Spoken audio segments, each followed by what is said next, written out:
जो एलार्मिंग सिस्टम राजस्व एवं विपर्य परिचालन विभाग अच्छी 573 किलोमीटर कोस्ट लाइन बोली जहाँ को आम कहूँ से 122 टावर अच्छी जोटा 2017 मसीह कराइला से 122 भितर 40टा बड़ बड़ टावर अच्छी जोटा कंक्रीट बेस सहित बहुत उच्च टावर मान अच्छी जो साइरन सिस्टम अच्छी से साइरन सिस्टम माध्यम आम पाणीपाग संभाव्य बात्या बन्यार प्रकोप तार मात्रा बाबद साइरन माध्यम एवं ऑडियो विजुअल माध्यम आम लोक अवगत कर तार बयस समाप्त होगा बसी ना किंतु आम जहाँ अध्ययन करूँ से टावर सब आमको काम को आसो किंतु जो इंस्टॉलेशन थिला से इंस्टॉलेशन को आम आहरी आधुनिकरण करने विपर्य परिचालन विभाग बड़ बड़ अधिकारी मैंने निकट अतीत गोवा और केरल जाते जो इनपुट आम पाइचु तार आधार आम एबे तार डिटेल प्रोजेक्ट रिपोर्ट प्रस्तुत करूँ सेटा इलेक्ट्रोनिक्स कॉर्पोरेशन ऑफ केरल से आपको साहाय्य कर जो इंस्टॉलेशन अच्छी जो 2G व्यवहार करूँ 5G 6G व्यवहार है तो द्वारा डाटा ट्रांसफर और डाटा डिस्ट्रीब्यूशन आहरी गतिशील हम एक द्वितीय प्रत्येक 122टा इंस्टॉलेशन रे आम कैमेरार व्यवस्था करूँ 360 डिग्री घुरुवा कैमेरा एठू बसिक जोटा आम कमांड दौलू कि अनाउंसमेंट करूँ एवं आमको इनपुट जोटा आसो से इनपुट रे पवनर गति केते पवनर दिग कौन यार रिपोर्ट आम पाइलु बहुत समय बन्या बात्या प्राकृतिक विपर्य समय इंस्टॉलेशन माने प्रभावित होता है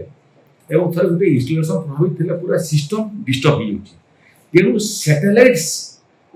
टेलीकम्युनिकेशन सिस्टम टू आम इंट्रोड्यूस करने जाऊँ जोटा इंट्रोड्यूस है कौन सी टावर जदि क्षतिग्रस्त हुए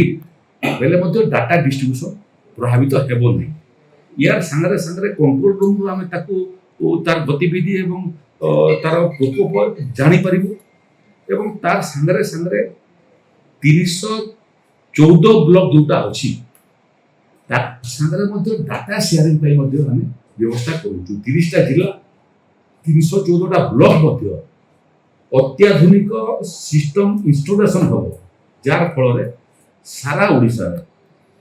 प्राकृतिक विपर्यर गति तार प्रकोप एवं तार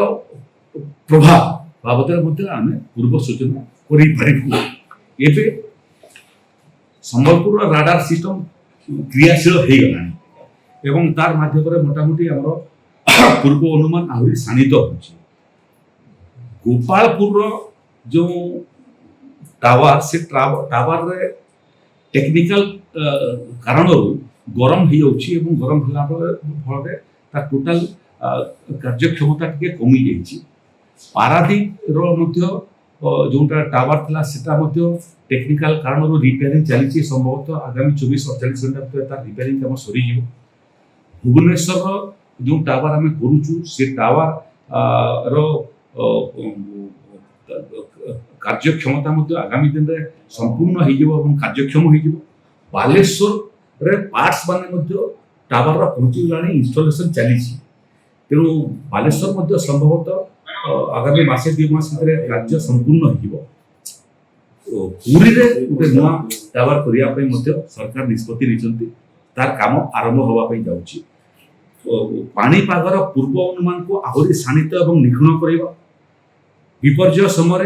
व्यवस्था को एवं भित्तिभूमि को आहरी मजबूत करवा एवं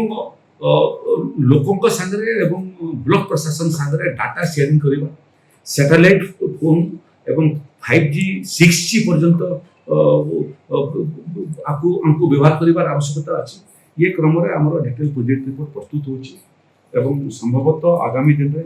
प्राकृतिक विपर्य को रोकवाई प्रतिहत करने तार मात्रा को